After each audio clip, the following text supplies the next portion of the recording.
আমি একটা কিতাবে পড়েছি, ইমামে আজম আবু হানিফা রহিমাউল্লাহ তিনি ৯৯ বার আল্লাহকে স্বপ্নে দেখেছেন। এটা কি সত্য? এই বিষয়টা বোঝার জন্য প্রথমত একটা বিষয় বুঝেন, সেটা হলো যে আল্লাহকে স্বপ্নে দেখা সম্ভব কিনা বা বৈধ কিনা। ইসলাম শরীয়ত কি বলে?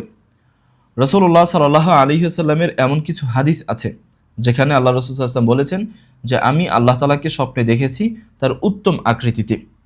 কিন্তু আল্লাহ রাসূল সাল্লাল্লাহু আলাইহি ওয়াসাল্লাম বর্ণনা করেননি যে আল্লাহ তাআলার আকৃতি কীরকম।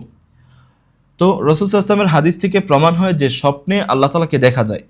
কিন্তু মেরাজে আল্লাহ রাসূল সাল্লাল্লাহু আলাইহি ওয়াসাল্লাম আল্লাহ তাআলার কাছে গিয়েছেন, কিন্তু আল্লাহ তাআলাকে দেখেননি। আল্লাহ তাআলার সাথে সরাসরি কথা বলেছেন জিবরাইল আমিনের ওয়াসিতা ছাড়াই, এটা প্রমাণিত। কিন্তু আল্লাহ তাআলাকে চর্মচক্ষে দেখেনি, কারণ কোনো মানুষই আল্লাহ তাআলাকে চর্মচক্ষে দেখতে পারে না। তো এখান থেকে সাবেত হয় যে স্বপ্নে আল্লাহকে দেখা বৈধ, আল্লাহকে স্বপ্নে দেখা যায়। কিন্তু স্বপ্নে দেখার ব্যাপারটা কেমন?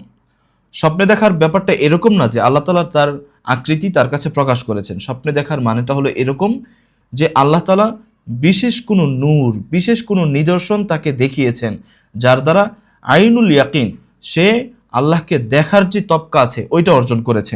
আর এটা আল্লাহ তাআলা করে থাকেন বান্দাকে সম্মানিত করার জন্য, তার বিশেষ বান্দাদের। এবং শুধুমাত্র ইমামে আজম আবু হানিফা রাহিমাহুল্লাহ না, বরং অনেক ইমামদের ক্ষেত্রে এরকম কৌল আছে যে তারা আল্লাহকে স্বপ্নে দেখেছেন। কিন্তু তাদের এই স্বপ্নকে দিয়ে আপনি কোনো আকীদার দলিল দিতে পারবেন না।